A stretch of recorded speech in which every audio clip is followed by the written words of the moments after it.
En julio de 1943, saboteadores de Inglaterra se internaron en paracaídas tras líneas enemigas dentro de la Francia ocupada por los nazis. Su objetivo era la planta que suministraba energía eléctrica a una de las fábricas más grandes de Francia, que producía acero para el ejército alemán.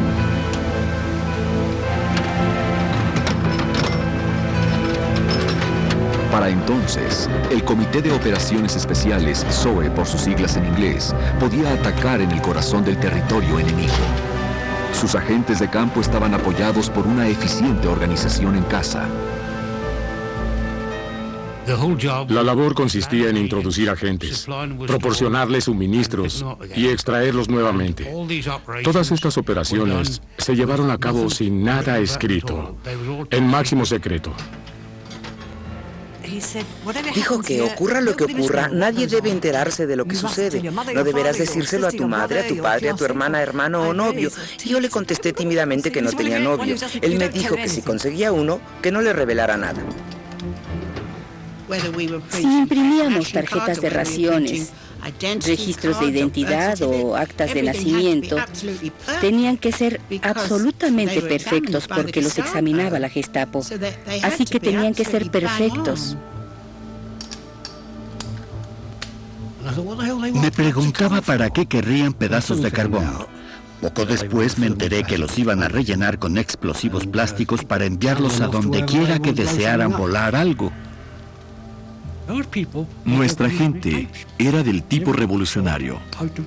Fueron entrenados para cuidar de sí mismos con cualquier cosa a la mano. Tus puños, pies y rodillas son parte de ti. Así que úsalos contra tu oponente. El hecho de que un agente sobreviviera o muriera dependía de gente como esta. Personas que trabajaban desde Gran Bretaña. Agente secreto. Segundo programa.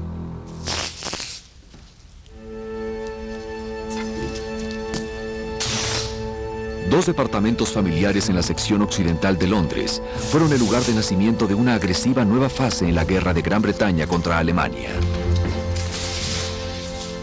En noviembre de 1940, el SOE había estado operando durante 4 meses con resultados moderados cuando solicitó los departamentos en Berkeley Court.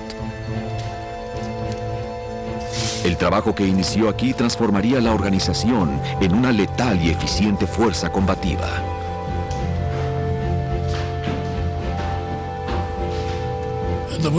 En el verano de 1940, todo era muy improvisado. Es decir, en lugar de las atractivas mesas de caballete del ejército, cubiertas con manteles a las cuales estábamos acostumbrados, nuestras oficinas estaban amuebladas con un horrible mobiliario y la organización se administraba de una manera civil e inapropiada.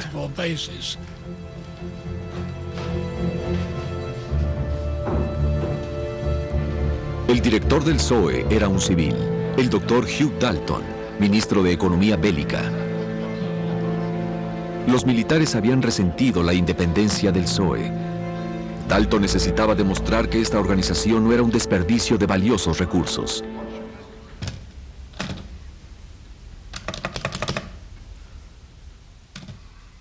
Buscó apoyo en Colin Gobbins, quien era un dinámico soldado de carrera que creía en la guerra irregular.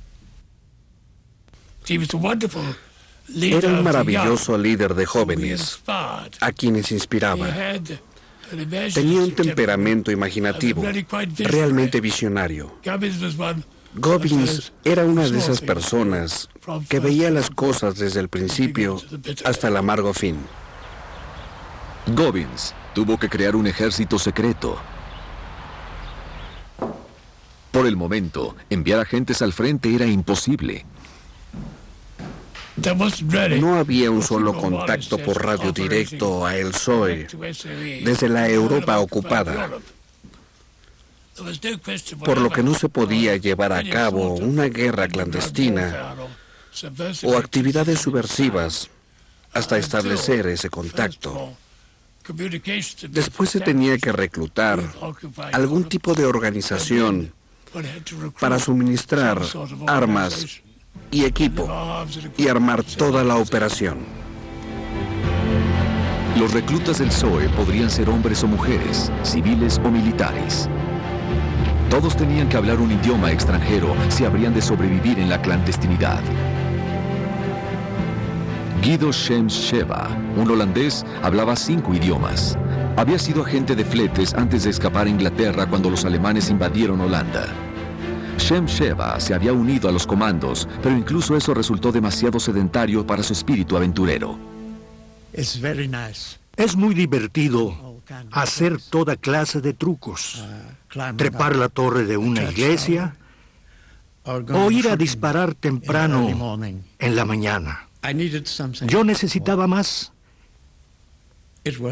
Fue mi primer paso en el mundo del SOE.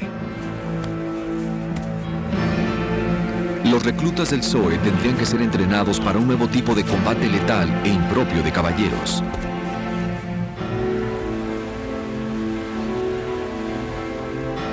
Para aprender a matar, agentes en entrenamiento eran enviados a una base secreta en Arisaig, en las tierras altas occidentales.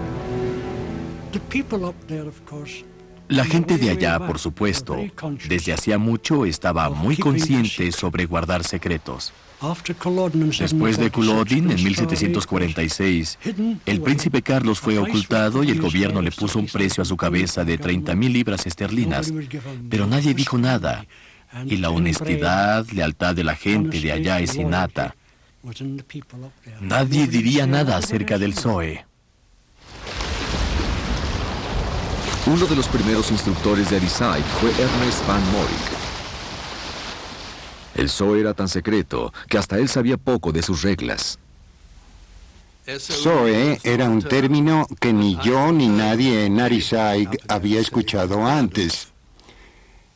El brigadier Gobbins fue a visitarnos una vez con Hugh Dalton, el ministro de Economía Bélica, y todos caminamos juntos por las colinas.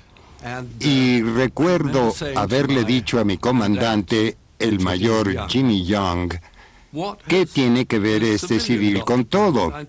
Pensé que estábamos en el ejército, y ahora usted me dice que él es nuestro jefe. Y recuerdo que Jimmy Young me respondió, entre más permanezco en esta unidad, también más perplejo estoy. El entrenamiento de combate del SOE fue influido por los métodos poco ortodoxos de 2 antiguos oficiales de policía de Shanghái, William Fairbrain y Eric Sykes. Sykes era una persona de aspecto benevolente. Hubiera podido usar una sotana y parecería un predicador en el púlpito de su capilla local. Pero la realidad es que una vez que ponía manos a la obra, era letal. Era un instructor muy popular. Se decía que era el pistolero más rápido de Shanghái. Desenfundaba la pistola a la vez que tiraba del martillo. Daba en el blanco en 1/3 de segundo. Sykes enseñó un nuevo método de disparar. Él mismo lo había desarrollado durante la lucha contra el hampa en Shanghái. Si en el ejército te daban un arma, primero la sostenías frente a ti con ambas manos para apuntar, y para entonces quizá ya te habían disparado. Ellos creían en el principio de que si tienes una pistola en la mano y la apuntas instintivamente, es probable que des en el blanco. En caso de que no lo detengas la primera vez, nos enseñaron a disparar 2 veces.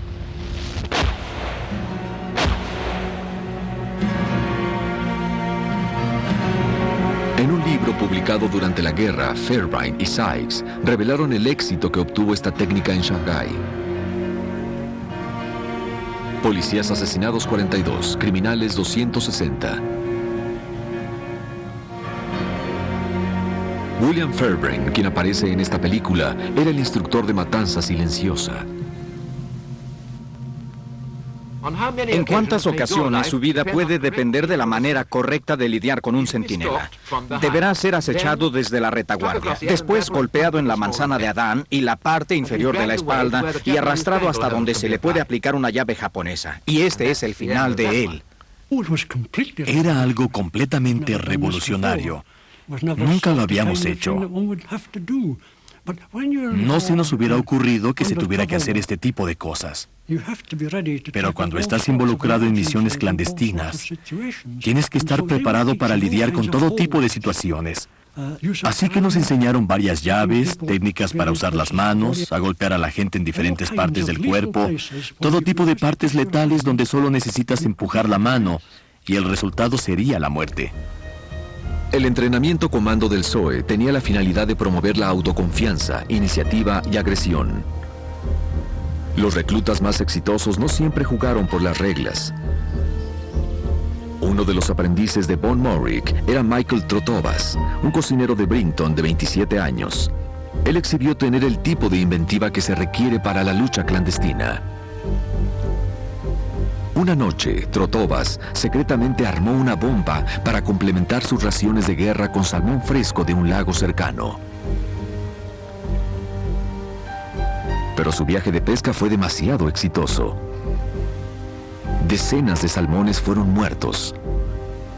Los aldeanos estaban furiosos. Siempre quise tener la oportunidad de regresar allá después de la guerra para decirles que Trotobas se había distinguido. Fue capturado, lideró un escape de la prisión, regresó a Inglaterra y fue reintroducido a Francia en paracaídas. Después de realizar varios sabotajes en las vías ferroviarias, alguien delató su escondite. La Gestapo llegó y él mató al primero que llegó, pero después lo mataron. Creo que lo hubieran perdonado por haber volado su salmón.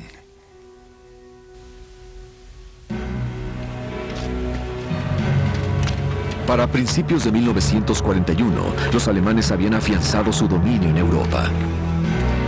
Göbbings ya estaba listo para enviar a los primeros agentes a través del canal. Pero la Real Fuerza Aérea no proporcionaría los aviones. Tampoco podría ayudarlos la Naval Real con submarinos o grandes buques.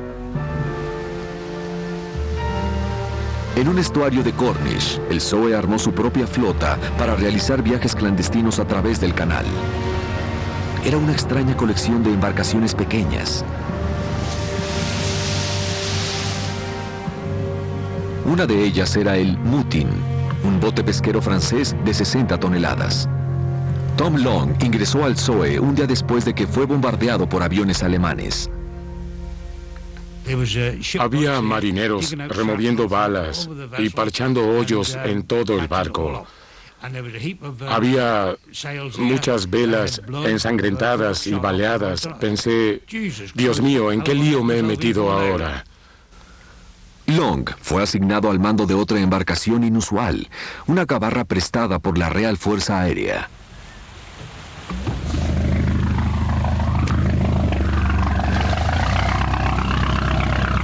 Diseñada para operar con la Fuerza Aérea, era una embarcación extraña para un marino de la naval como Long. Había sido intendente en 2 acorazados. Había navegado todo tipo de embarcaciones, pero me sentaron frente a una brújula de aeronave.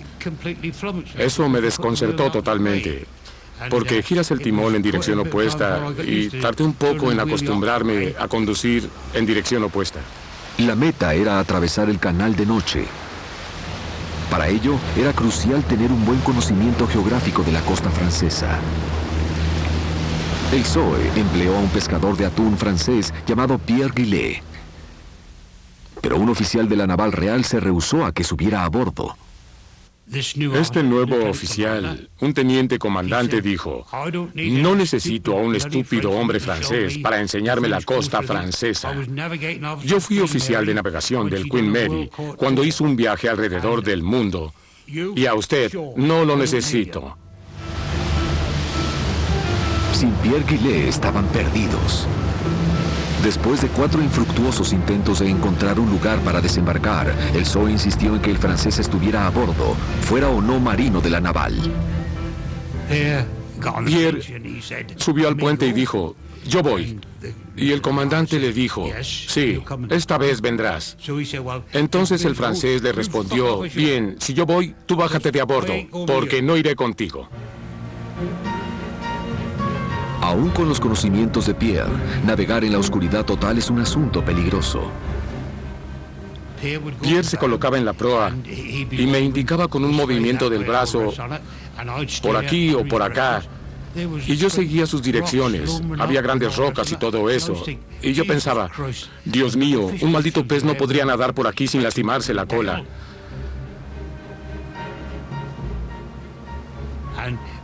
Y cuando llegábamos y anclábamos, Pierre se ponía a llorar como bebé porque se encontraba en tierra francesa.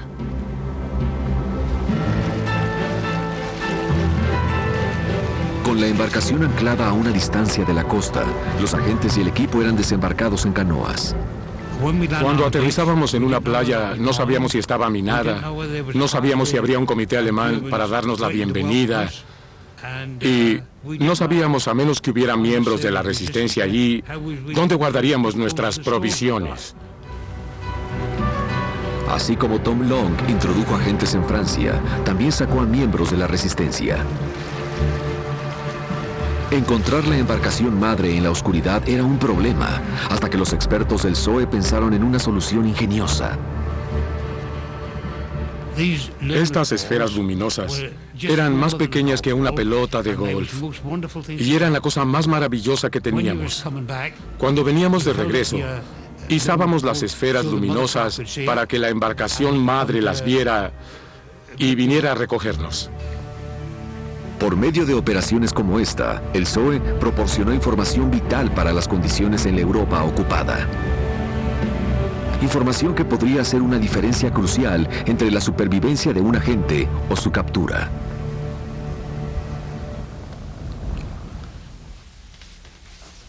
La etapa final del entrenamiento de un agente tenía lugar en Belleau, en New Forest. El Zoe había ocupado varias casas en las tierras de Lord Montage. Querían que realmente demostraran su valía en la prueba final. Enterarse si realmente podrían resistir no necesariamente interrogatorios terribles, sino los pequeños detalles cotidianos que normalmente los delataban. John Debenham Taylor era instructor de Belleau. Le dijo a sus aprendices que ignorar el más ínfimo detalle podría conducir al desastre.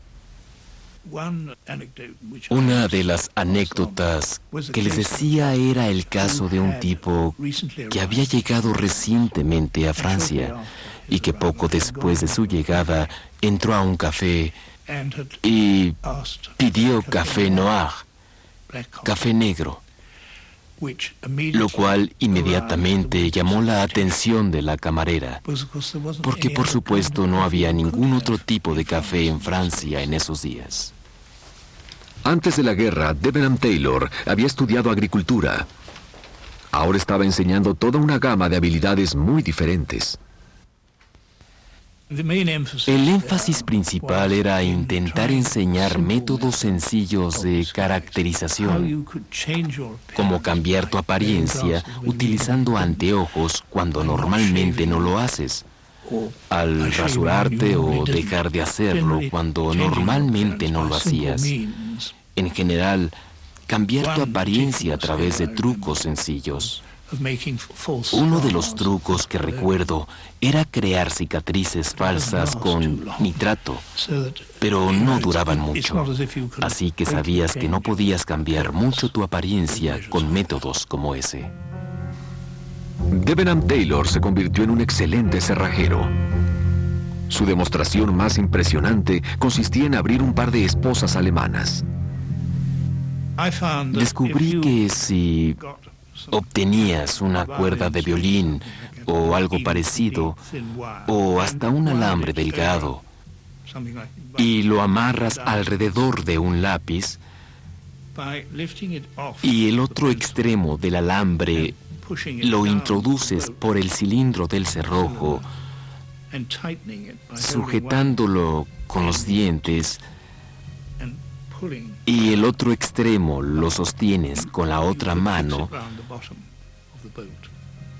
Al tirar ambos extremos al mismo tiempo, se levanta el cerrojo lo suficiente para que se abran las esposas, y eso funciona muy bien. Logré hacerlo con las manos en la espalda. El curso de Bellew estaba diseñado para separar a aquellos que no sobrevivirían como agentes secretos.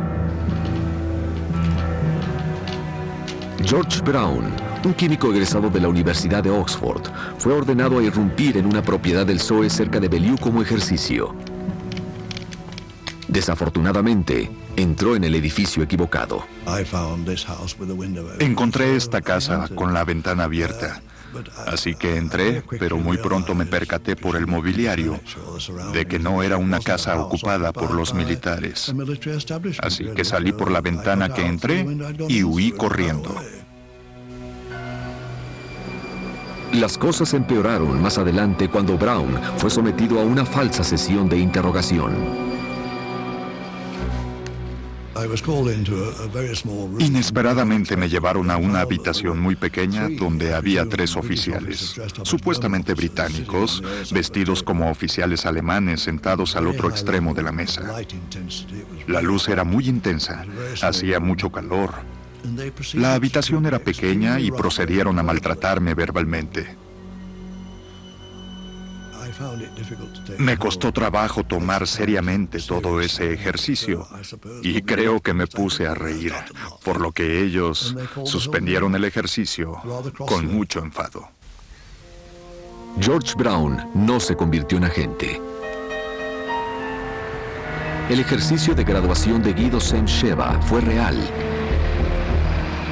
El Zoe le ordenó que encontrara una maestra de Liverpool llamada Fiona.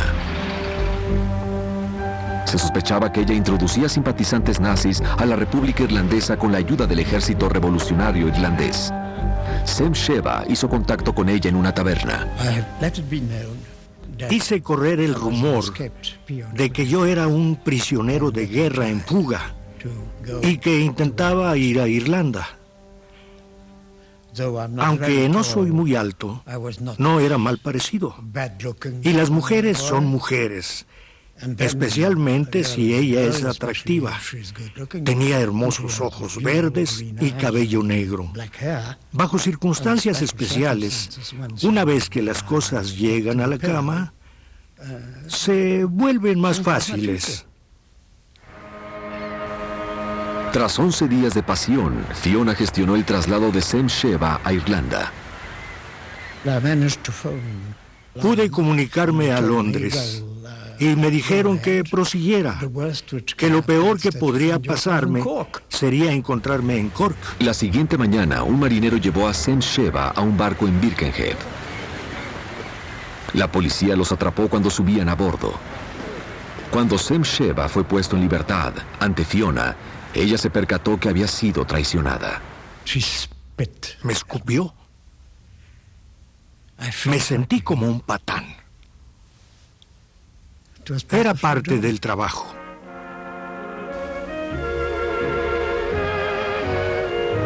Noreen Reels también tuvo que anteponer su lealtad al Zoe sobre sus sentimientos personales. Ella participó en una elaborada prueba de discreción para aprendices de agente. Se arregló un encuentro casual en un hotel de Bournemouth. El aprendiz estaría allí temprano en la noche sentado con uno de los instructores. Y cuando yo entrara, el instructor diría: «Qué gusto verte. Ven y tómate una copa con nosotros si no estás ocupada. ¿Por qué no nos acompañas para cenar?». Entonces habría una llamada para el instructor y él regresaría disculpándose porque tendría que partir. ¿Por qué no cenan ustedes y yo los alcanzo más tarde? Mi trabajo era hacer que hablara.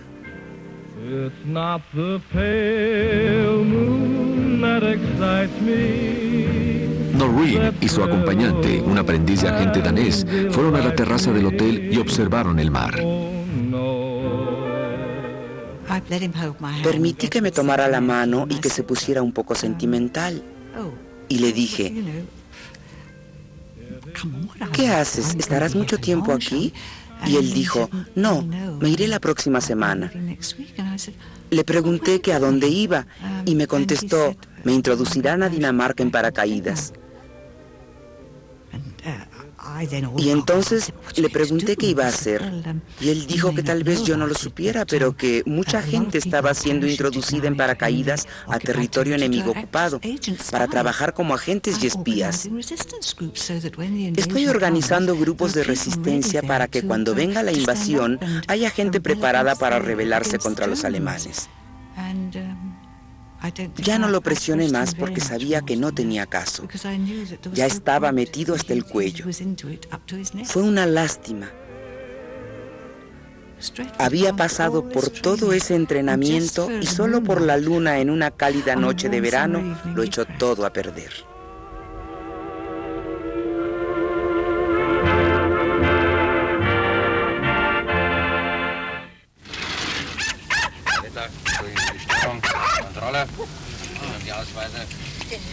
Para principios de 1942, Gobind tenía aproximadamente 200 agentes dentro de la Francia ocupada. Su sobrevivencia dependía de más que entrenamiento. Películas de propaganda alemana pedían a la gente que se mantuviera alerta ante los espías ingleses. El SOE tenía que asegurarse que todo en posesión de un agente pudiera soportar el más minucioso examen de la Gestapo.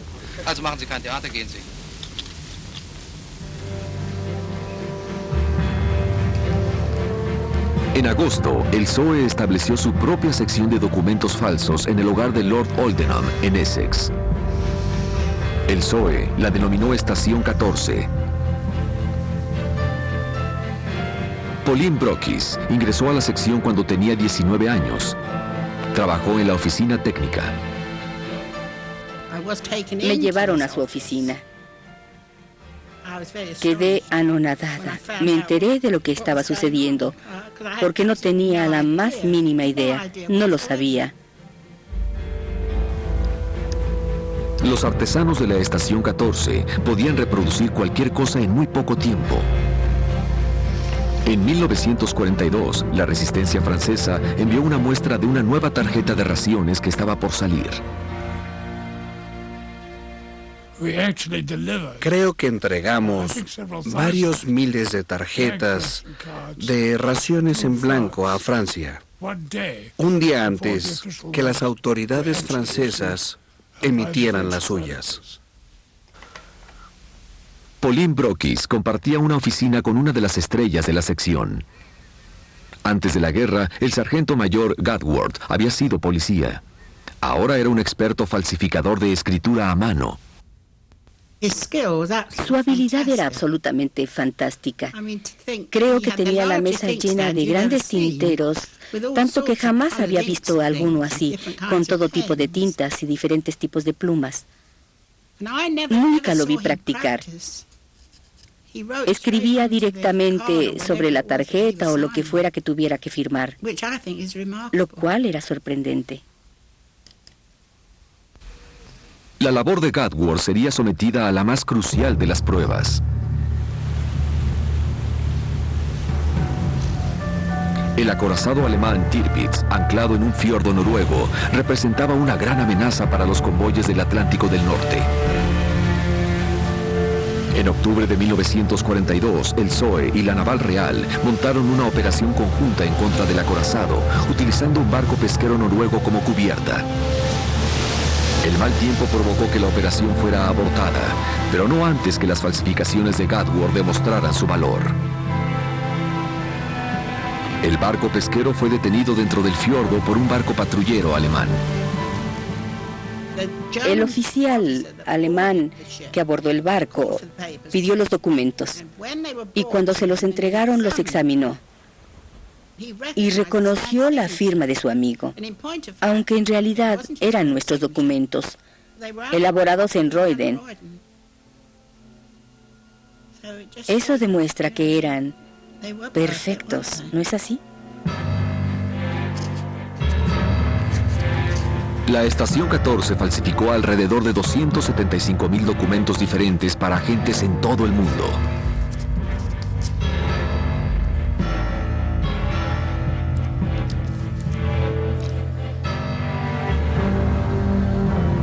Pero para operar en forma subversiva, los agentes secretos requerían más que buenos documentos.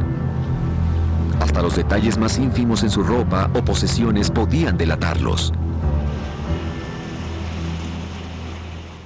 Más y más refugiados de los Países Bajos han llegado a Gran Bretaña. Y Gran Bretaña, de acuerdo con su tradición, recibe calurosamente a estas inocentes víctimas de la barbarie de Hitler.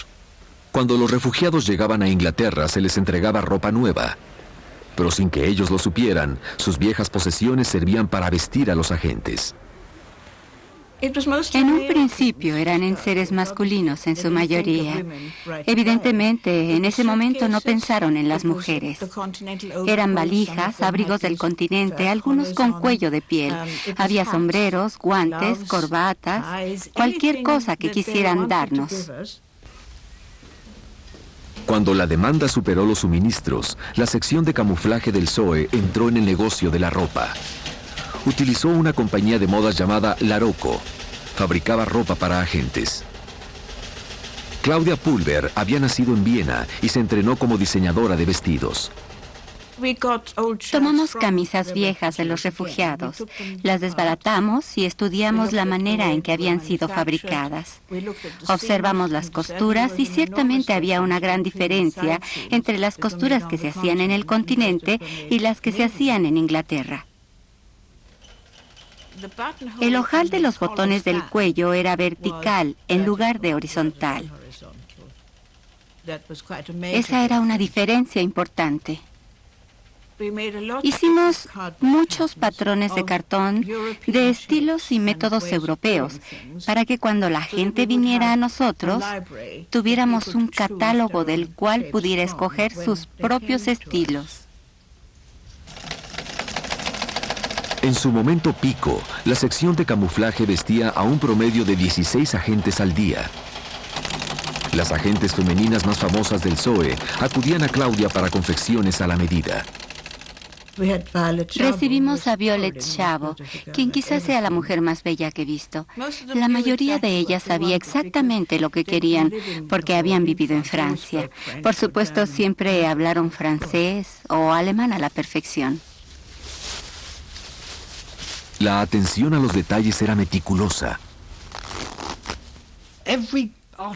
Cualquier marca inglesa tenía que ser removida de todo artículo de ropa, incluyendo los broches de las cremalleras en las braguetas, porque casi todos ellos decían Lightning Zip.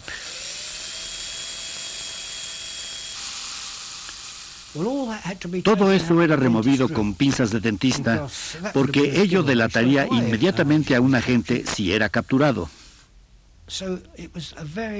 Era una labor muy detallista porque la vida de un hombre dependía de ello. Antes de la guerra, Albert Adlington había trabajado en la industria del cine como yesero, fabricando objetos de utilería. Allí conoció a un director llamado Elder Wills. Cuando estalló la guerra, Adlington ingresó a la infantería. Pero repentinamente fue citado a una junta en el Museo de Alberto y Victoria de Londres, donde el SOE tenía un taller. Me recibió el capitán Wills con un apretón de manos diciendo que finalmente había dado conmigo. Yo lo saludé. Dijo, vamos, déjate de tonterías. Estás aquí para trabajar. Sabemos lo que puedes hacer y eso es lo que harás. Adlington fue enviado al cuartel de la sección de camuflaje, el cual estaba ubicado en la posada Thatched Barn, en el norte de Londres.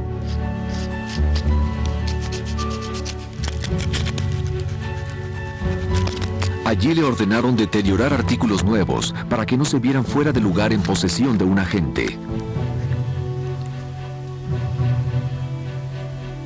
Tenía tal destreza que fue bautizado como el envejecedor.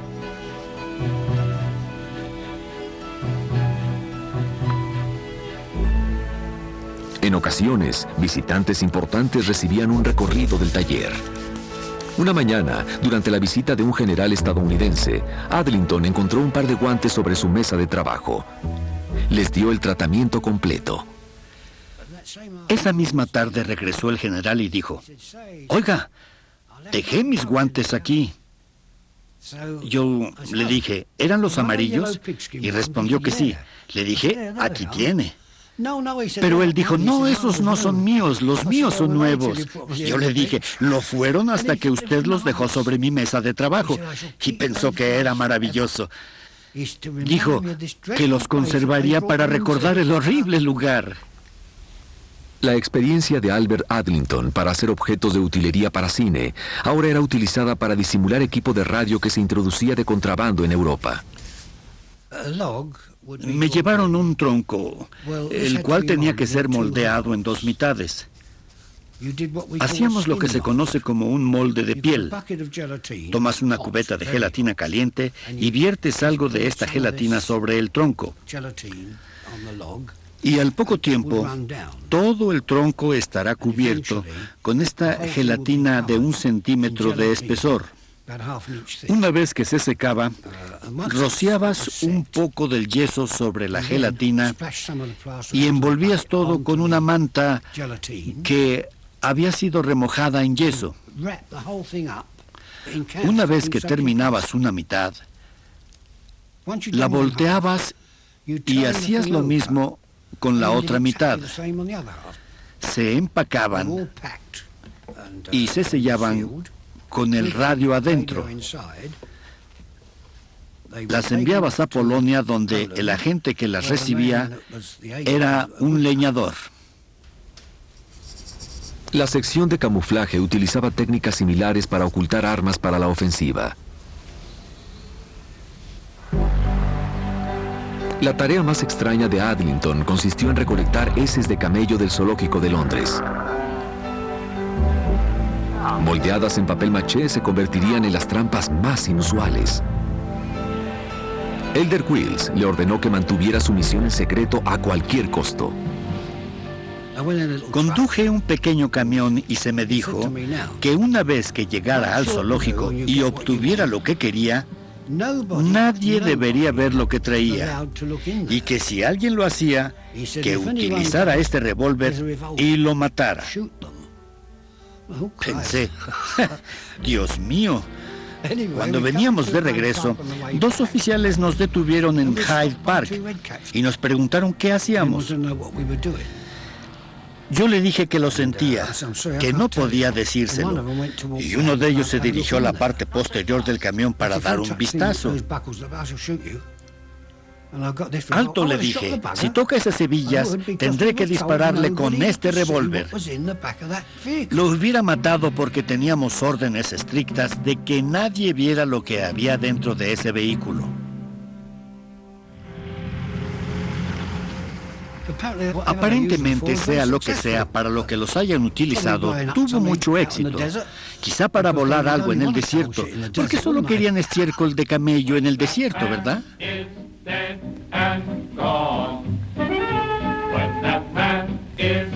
Fueron los científicos del ZOE quienes proporcionaron a los agentes sus dispositivos más letales.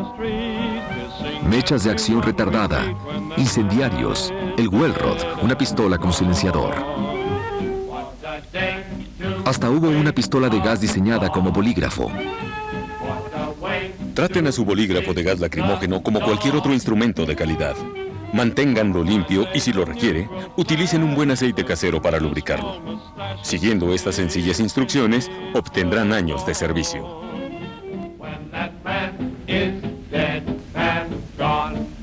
Los dispositivos provenían de la sección de investigación y desarrollo del ZOE en la ciudad de Welwyn Garden. Algunos eran prácticos, otros extraños.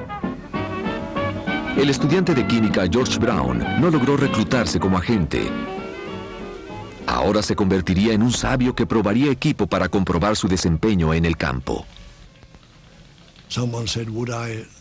Alguien me pidió que dedicara una semana para probar un alambique que convertía el agua de lluvia o agua de mar en agua potable. Entonces, probé este alambique en un cobertizo. Al transcurrir una semana, el hombre que me pidió que probara esto vino y me dijo, ¿sabes lo que has hecho aquí? Y yo le contesté que había llegado a una conclusión muy clara. En lugar de cargar con este alambique a cualquier lugar, sería mejor llevar agua potable contigo. Él pensó que yo tenía razón. Brown aprendió a bucear para probar vehículos extraños en el lago Stein. El primero fue un dispositivo al que se le conoció como bomba well, el cual te amarrabas a la espalda y funcionaba como una especie de pequeña hélice móvil. Cuando me metí al lago Stein con esta cosa en la espalda, tuvo el efecto de impulsarme en círculos. Y creo que nunca pasó de eso. No había forma de que yo viera el poder timonearlo. Tuve una experiencia similar con la canoa sumergible, la cual podía sumergir o elevar utilizando unas manivelas. Fue cuando descubrí, muy a mi pesar, que el lago Stein estaba lleno de desagradables algas y aún más desagradables peces sarnosos. Así que me alegré mucho cuando sacaba esta canoa a la superficie una y otra vez. Y hasta donde yo sé, nunca más se volvió a saber de esta canoa. La contribución más importante de George Brown fue mejorar la técnica del SOE para sabotear líneas ferroviarias. Descubrió que el volar las vías debajo de la locomotora no siempre descarrilaba al tren. Pasamos mucho tiempo en el centro de pruebas de vías ferroviarias, viendo cómo podríamos hacer que las vías volaran antes del tren. Pusimos la señal de neblina, la cual es operada por las ruedas de una locomotora, y después una sección de Corptex que se extendía frente al motor con el propósito de asegurarnos que el hoyo en las vías estuviera enfrente del motor antes de que la alcanzara. Para 1943, el SOE era una fuerza eficiente, aunque no convencional. Aún así, había personas dentro del ejército que cuestionaban el valor de la guerrilla.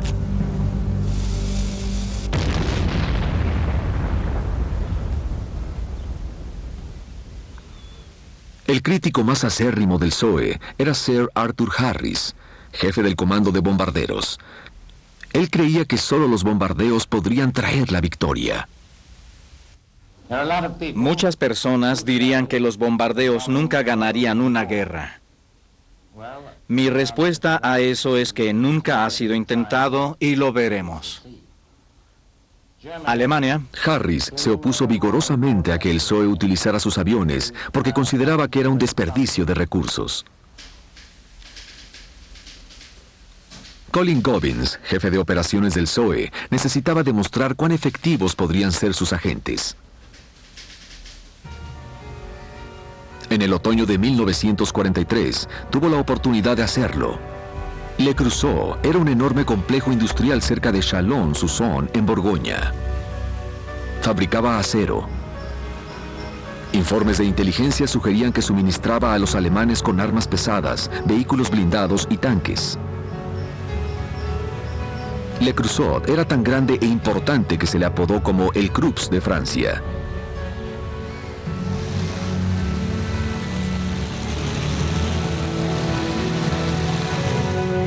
En octubre de 1942, 94 aviones Lancaster habían bombardeado la fábrica.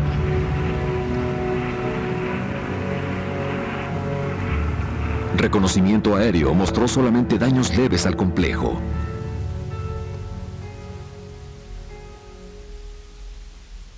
Pero 62 civiles habían muerto en el ataque.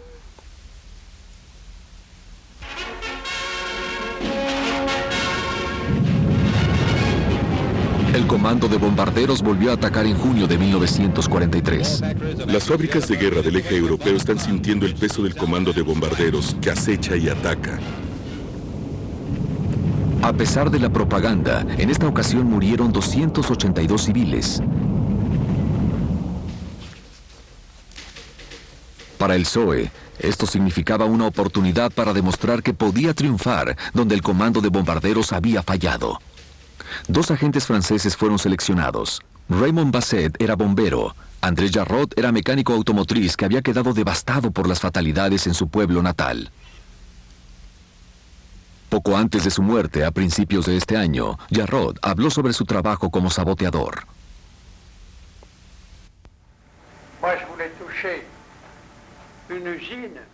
Quería atacar las fábricas, pero no quería destruirlas ni matar a los obreros. Quería destruir los sistemas de producción, transformadores eléctricos, turbinas y motores.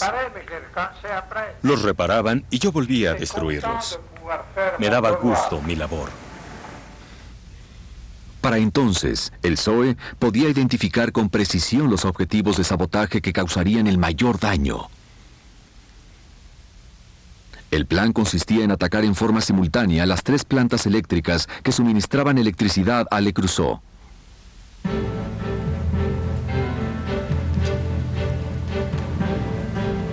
Jarrot y Basset fueron introducidos a Francia en paracaídas con equipo especial para realizar la misión. La noche del 31 de agosto, sus equipos colocaron minas magnéticas con mechas de acción retardada.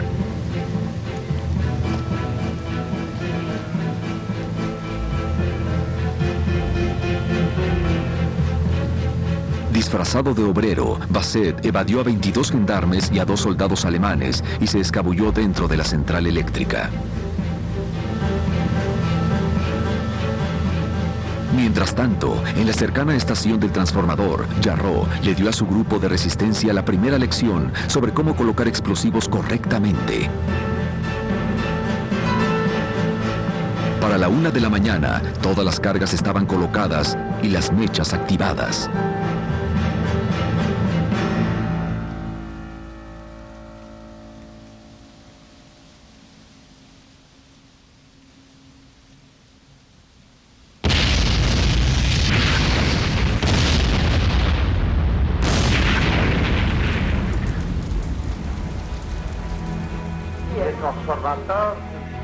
No había nada de electricidad. Afectamos así toda la economía francesa.